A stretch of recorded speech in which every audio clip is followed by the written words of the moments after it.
Ladies and gentlemen, I go by the name of Arlo Maverick. I'm a man of many hats who just happens to rap, and today we're talking about teams. Now, this is a continuation of a previous blog that I did where I was just talking about certain people that artists may want to assemble as part of their team. Now, these aren't necessarily the be-all, end-all of people who you should have as part of your team, but it's just to give you some ideas in regards to people you may want to actually start assembling as you begin to go along. So we're going to continue and throw out a few more names of people or titles that you may want to actually start acquiring as part of the team. One of the things that I want to make very clear though is that with your team, these aren't necessarily people who only work for you. They may work for other people as well too, but the main thing is that you are specifically identifying these people as people who will be part of the team that you are trying to assemble to create what you want to create. One of the key people that I think every artist should have as part of their team is having a photographer on hand. And one thing that's very important is that this person may have other clients that they work with. This person may work with other artists, but the main thing is that you're trying to identify a key group of people that you always go to. Now, for example, with the photographer that I work with, this is someone who I've worked with for a number of years. He understands my vision.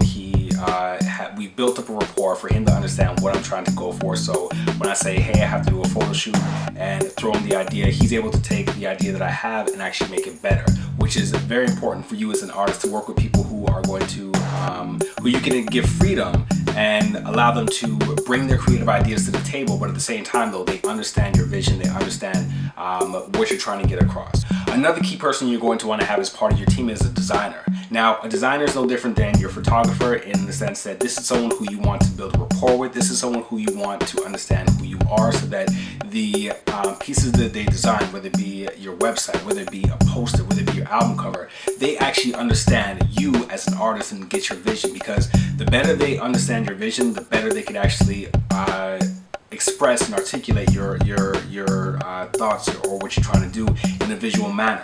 And again, it goes back to that person there being chosen by you because you've seen the work that they've done. You've possibly gotten a referral from somebody, or you've seen their other work and you're like, yeah, this person here, I think they really get what I'm trying to do.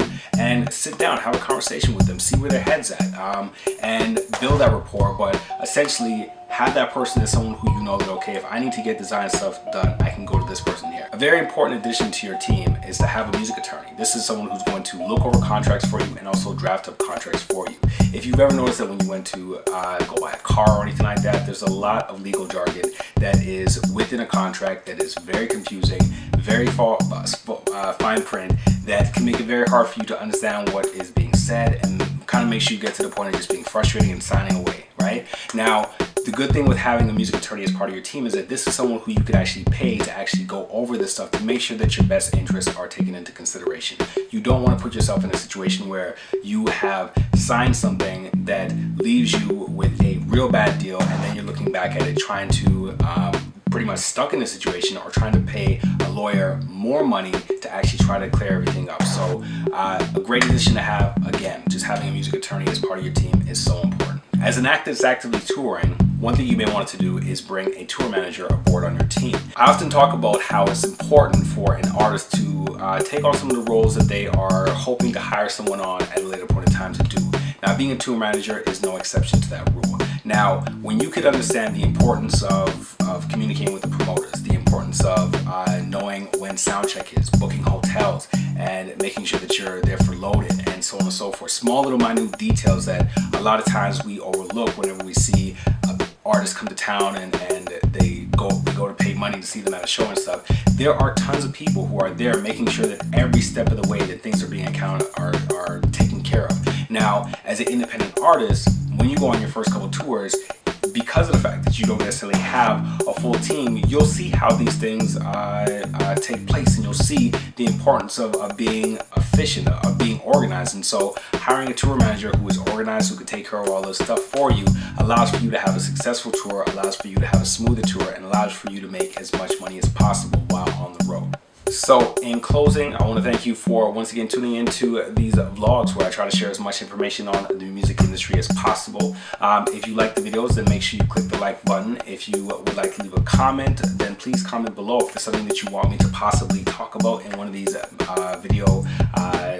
videos here, with these vlogs, then please send me a private message or leave a comment below, and I will try my hardest to create a video in regards to that. As well too, don't forget to subscribe to the channel so you can be kept up to date in regards to what is going on with these vlogs. Yeah, I'm just trying to make sure we spread the information, so I ask you as people who are watching to yeah, share it, post it, wherever it may be possible for you to actually just allow for this information to reach somebody else and help them in their day-to-day activities as independent artists. Yeah, I guess until the next episode. Peace.